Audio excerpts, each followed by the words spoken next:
Here we go. The Premier League 25-26 season kicks off this weekend and I for one cannot wait. I'm looking forward to the new season, guys. I'm sure you are as well. Let's have one last look at the bookmakers' predictions for the upcoming season. We did have a look at this at the start of the summer to see what they had to say, and they have changed their minds on a few things. So let's see what they've got to say as the season kicks off tomorrow. Before we get into this video, guys, do bear in mind this is the bookmakers' predictions we're looking at, not mine. Do not have a go at me in the comments. I'm just showing you what the bookmakers have to say. Now, yes, they are predictions, but they're also odds, and remember, they do have to factor in where people are going to put their money, which does influence a couple of these predictions. Feel free to share your Premier League 1 to 20 predictions down in the comments if you haven't already done so, and make sure to drop a like. We'll go for 3,000 likes. Hit that like button. Make sure to subscribe as well if you want more Premier League content.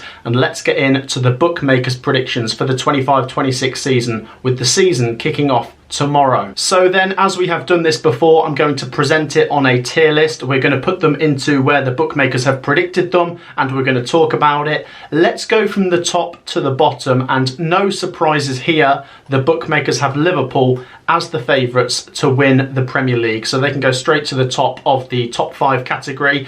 I don't think it comes as a massive surprise. A lot of people have Liverpool to win the Premier League next season. You factor that down to the fact that they were absolutely brilliant. They were quite clearly the best team in the Premier League last season, and they've had a really encouraging transfer window. Everything I've had to say about Liverpool so far this summer has been positive. I like Frimpong coming in. I like Ekitike coming in. I thought he was fantastic in the Community Shield. Let's try and find some negatives. We've got to try and be balanced here. Well, they lost the Community Shield. Palace were definitely fired up for it and they beat them on penalties. Liverpool have also lost a couple players this transfer window, like Trent and Luis Diaz, and of course, heartbreakingly, they lost Diogo Jota.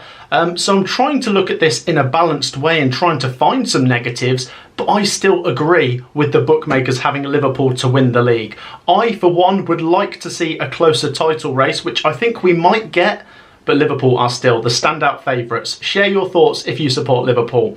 Next up, the bookies have gone with Arsenal.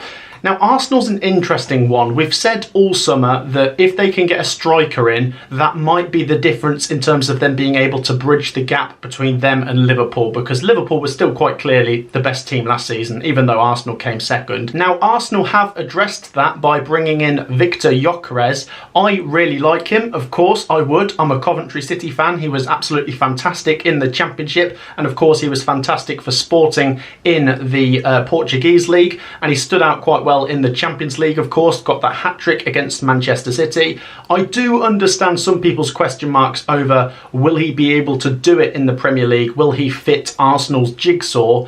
I think he will. Maybe there will be a little bit of a gelling process, but this guy gets goals. He makes goals for himself, and I'm not 100% sure if he's going to be the difference in being able to win Arsenal the league, but I also think with Zubamendi coming in, Norgard, Madueke, Arsenal have really strengthened from last season. The problem is Liverpool may be still too strong because they've really strengthened this window as well. And the bookies have Manchester City to finish third. So the bookies haven't actually changed their minds on their top 3 prediction from when we last looked at this. I would agree with Manchester City being third because that's where I have them in my prediction, but I also think write them off at your own peril. Manchester City, of course, have won, 8 of the last 10, 11 Premier League seasons? Yeah, Pep Guardiola speaks for himself, the track record, of course, but I don't know. I just think the Premier League at the top end is possibly stronger now than it's ever been. Liverpool, Arsenal and Man City, you could all make a good argument for them winning the league. Are these going to be the 3 teams competing for the title? That's what the bookies have, and they have Liverpool to win the lot. Next up, in 4th place, the bookies have gone for Chelsea. Now, Chelsea have actually moved up 1 place since we last looked at the bookies' predictions. At the start of the summer, they had them to finish 5th for next season. They've now put them 4th. That's probably down to the fact that, once again, Chelsea have spent quite a lot of money in the transfer window. João Pedro, Jamie Gittens, so many good players coming in, of course, Esteval. And, of course, they went on to win win the Club World Cup this summer, Chelsea are a force to be reckoned with, and I think outside of the so-called top three here, they're probably the best team to threaten them, and the bookies have got them fourth, which is actually where I've got them to finish this season as well. Now, brace yourselves for this one, because the bookies have got Manchester United to finish fifth. Now, when we looked at the bookies' predictions at the start of the summer, they had them in 8th place. And of course, remember last season, they finished 15th. This would be a 10-place improvement. Now, don't get me wrong, I do expect an improvement from Manchester United, and their transfer business has been quite exciting, of course, with Sesko coming in, Mbeumo and Cunha, of course, with that Premier League experience. So you know they're going to get goals at this level. I still have question marks over the goalkeeper and defence. As for Amorim, I think it's quite harsh to just say, well, last season was terrible, he's terrible in the Premier League. That's not the case. Manchester United were a car crash in general last season, and I do think any manager going in there would have struggled. But fifth? That is bold, but once again, you've got to put that down to the fact that the bookmakers are looking at where people are putting their money, and of course, there's Manchester United fans everywhere that are always quite optimistic. Do share your thoughts though, guys. Can Manchester United really get fifth? Of course, they have got no Europe this season, so they can go hell for leather at trying to be better in the Premier League this season. Into 6th place then, as we move into the sort of Europa League places, the bookies have gone with Newcastle. Now, Newcastle were forecast to finish 4th when we looked at the bookmakers' predictions at the start of the summer. I think the drop in places from the bookies will be down to the Isak saga. Right now, I'm still not 100% sure where this is going to go, because he's still there, and of course he signed a contract to be there, and I think he should respect that, but he's pushing to leave, and he's really ruining his legacy. Have you ever seen a player go from hero to zero at a club like this? Imagine if he stays. What would that mean? I mean, you can't trust him. But then, of course, he is a quality player, so you do want him to stay if you're a Newcastle fan, but God knows. I think the other thing is, don't get me wrong, Newcastle do have a good team even without Isak, but does this affect the rest of the club? Does this disrupt everything? Because that's all the noise that's coming out of Newcastle, and it has been a bit of a running meme this season that every time Newcastle want to sign a player, they've not been able to get it through the door. Do also factor in the fact they're playing in the Champions League this season. That's really going to take it out of them. So 6th, is that a reasonable prediction? Possibly. Share your thoughts, Geordies. 7th place, Tottenham Hotspur. Tottenham are difficult to put your finger on. Of course, we should mention that Tottenham last night just lost on penalties to PSG in the Super Cup final. A late heartbreaking start for Thomas Frank, but he is a manager I do like a lot. I don't think Spurs' business this transfer window has been terrible, but recently we've seen Son leaving. Of course, he's been a servant there for 10 years. He's been amazing.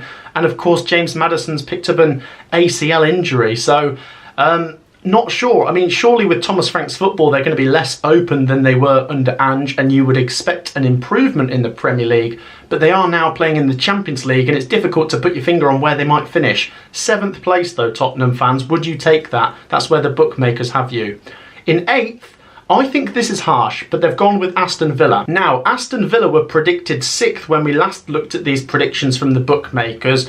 I think the reason they'll have dropped them down is probably due to a lack of transfer business. They've been really slow to get going in this window. I will once again repeat the point, though, that of course that the transfer window is still open for a few more weeks and Villa could still bring in more quality. But in my opinion, I think it's quite unwise to underestimate Villa and Unai Emery. And remember, I have said this point before, and it could be true, that a quiet transfer window isn't always a bad transfer window. Yes, I'm sure there's Villa fans watching this that are going to comment and say, well, we want more players, but do bear in mind that you've got continuity with the squad that you've got. And while you've still got Watkins as well, you've got goals. And like I say, Newcastle are playing in the Champions League. Spurs are playing in the Champions League. You're playing in the Europa League. And I'm sure Villa will want to go far in that competition. But I don't see Villa being outside of the top 6 or 7. But that's what the bookies have gone with. Villa fans, I would say, don't get too upset. You could just try and prove the bookies wrong. 9th place, Brighton. Brighton have climbed 2 places since we last looked at the bookmakers' predictions. They were originally forecast 11th.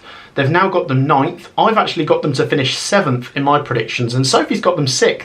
I'm putting that down to continuity now, with Herzler going into his 2nd season, decent transfer activity, and Brighton will really want to capitalise on 8 or 9 clubs. How many clubs is it? I think it's 9. Is it 8 Premier League clubs that are in Europe this season. Brighton are not in Europe. Yes, it's possible they could go on an FA Cup run or a League Cup and maybe win one of those, but I think there's a real chance they could break into the top 6 or 7. Share your thoughts, Brighton fans. Completing the top 10, the bookies have gone with Nottingham Forest. Now, we have lots of Nottingham Forest fans that watch the channel, and I find it really intriguing how mixed and varied their opinions and predictions are coming into the new season, because of course, last season, fantastic, and with a similar squad, you would imagine the levels can be maintained, so top 7, top 8 is definitely doable. I've got them 8th. But there's also been a slow-ish transfer window. It's maybe picked up in the last few days and weeks, but it's been really slow to get going for Forest. Of course, they held on to Morgan Gibbs-White. That was a really interesting saga. They're in the Europa League now, of course, as well. I'm curious to know what the Forest fans think that might mean for the Premier League performance. Will it be different than if they would have been in the Conference League? Because maybe in the Conference League you could put out a weaker team. In the Europa League, I expect Forest to go quite strong. I think top 10's not a bad shout. I have got them slightly higher, but once again, bear in mind the bookies are looking at where the Manchester United and Tottenham fans are putting their money, and maybe as a result Forest have dropped a couple places. Into 11th place next, and we find Nottingham Forest's best mates, Crystal Palace. I mean, I'm really excited for Forest versus Palace now. It feels like a game that's developing a bit of a rivalry just because of this Europa League saga. Once again, congratulations to Palace on winning the FA Cup and Community Shield, and if we see more performances like that from them this season, then they're going to be really hard to stop, aren't they? I know Tottenham are sniffing around Eze, and if he does go, that is a massive loss, but under Glasner, Palace look very strong. Of course, they're going into Europe this season. The Conference League, definitely winnable. As a result, maybe the bookies think they won't break into the top 10, but 11th, it's not far off their spiritual home, which is 12th place. In 12th place, the bookies have gone with AFC Bournemouth. Now, the bookies did have Bournemouth to finish 10th when we looked at these predictions at the start of the summer. Now, Bournemouth are solid and their recruitment is always pretty spot on, but they have seen quite a lot of good players going out the door. Zabarnyi, Huijsen, Kerkez. It's a little bit concerning if you just look at the outgoings, but do bear in mind this is Bournemouth and they're always pretty solid. Maybe a little drop off after last season is maybe expected, but I expect the Bournemouth fans would still be happy with 12th place. Remember, Iriole, good manager. 13th, Everton. Now, 13th doesn't seem too far off for Everton. I've got them 11th, and I do expect to see some people saying they could actually sneak into the top 10 this season because, once again, David Moyes, when he came in, they looked solid, and I just don't see them being anywhere near relegation danger as they have been in over previous seasons. There's the new stadium, which, like I've said before, can go either way. If you get off to a slow start, then it's difficult to make it feel like home, but their transfer business recently is really exciting me because it's really, I mean, there's plenty of good attacking players coming in. I mean, Tierno Barry, and then Kiernan Dewsbury-Hall, and now Jack Grealish on loan.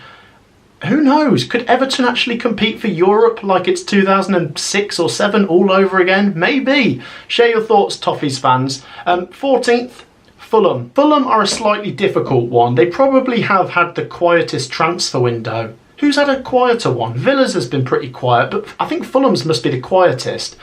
But once again, I'll repeat that point that a quiet window isn't always a disastrous window. Still got Raul Jimenez, still got Marco Silva as the boss, and they've always progressed under him. I think I have Fulham to finish 14th in my prediction, and you just know they're streetwise in the Premier League. And Fulham, for me, are the final team here that I have no relegation concerns over, and the bookies as well.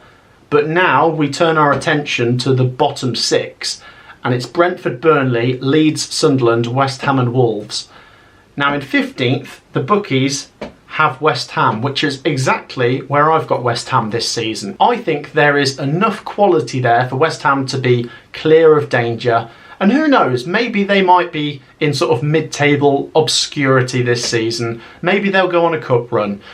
But I'm not 100% sure about Graham Potter at West Ham yet. Can I emphasise though, that's not me saying I don't like him, I don't trust him. That's not what I'm saying. I'm just saying there's a relationship there to be built yet between the West Ham fans and Graham Potter. As things stand, I think they're going to potter along, if you pardon the pun, to safety. But I'm not massively excited. Yes, they've still got Jared Bowen and Souček, and that's enough goals to stay clear of trouble. But I think that Sunderland versus West Ham game is really important. I genuinely think a Sunderland win over West Ham really does put the cat amongst the pigeons.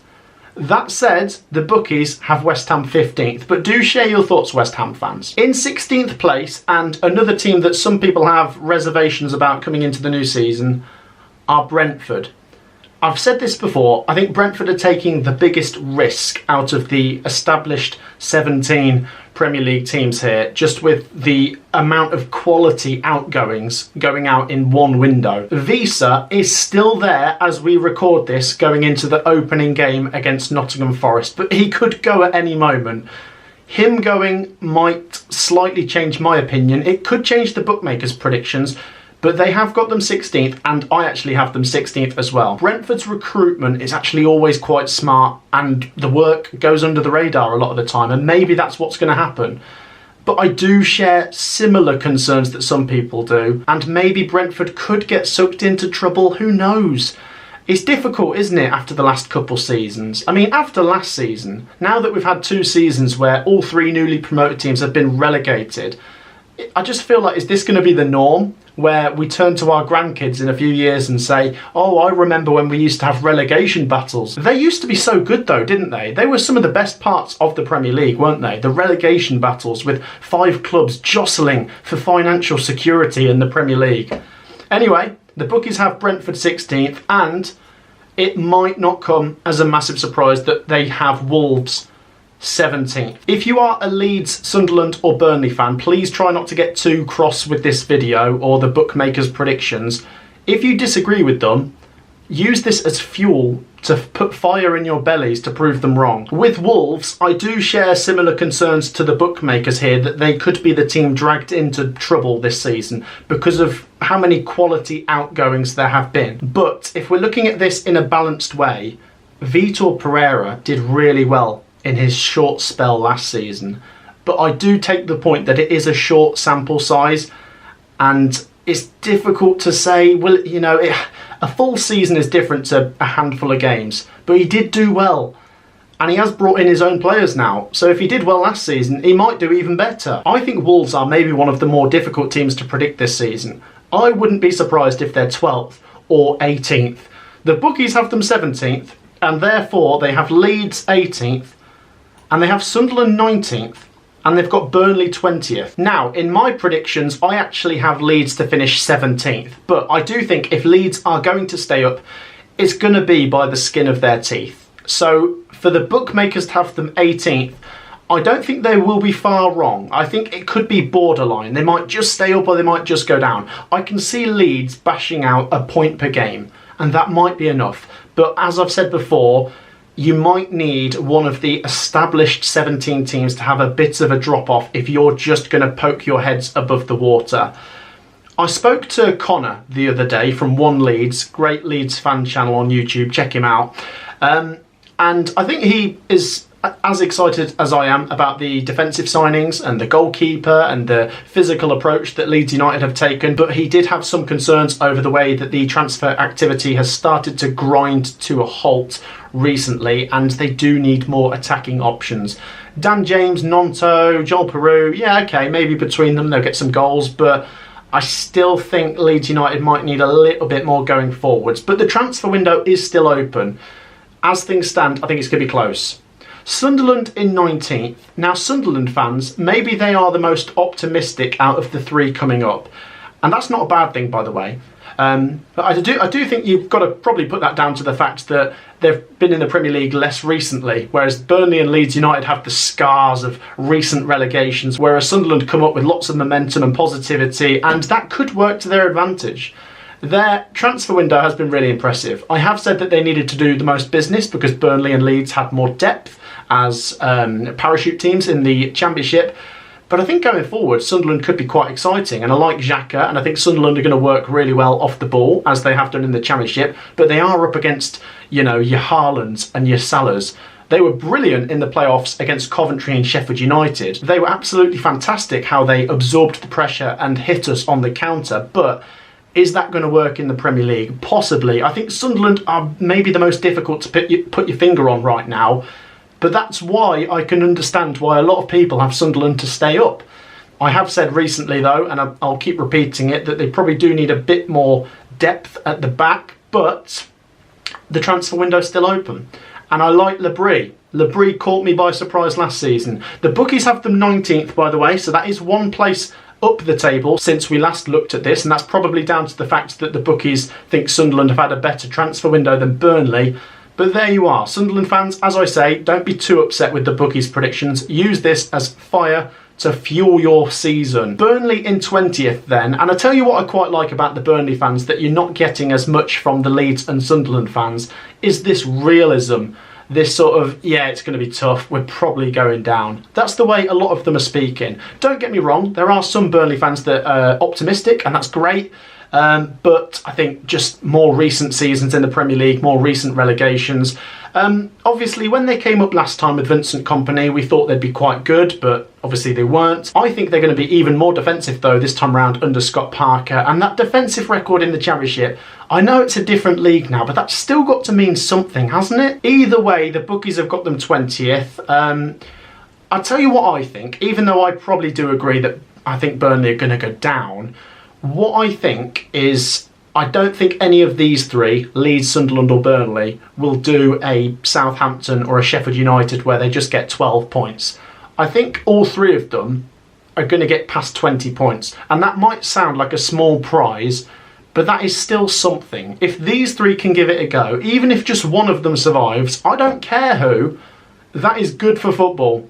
But the bookies have them to go down. And that wraps up today's video, guys. That is the bookmakers 1 to 20 Premier League predictions as the new season is about to kick off. Share your thoughts down below. Let me know if you agree or disagree. Feel free to share your own predictions, but be friendly in the comments. There's no need for nastiness. Drop a like on the video, subscribe. Thank you so much for your support through the summer. Make sure to get involved with more Premier League content coming soon. I am absolutely sweating at the moment, in case you haven't already noticed, so I'm off for a shower. Take care, everyone. Peace out.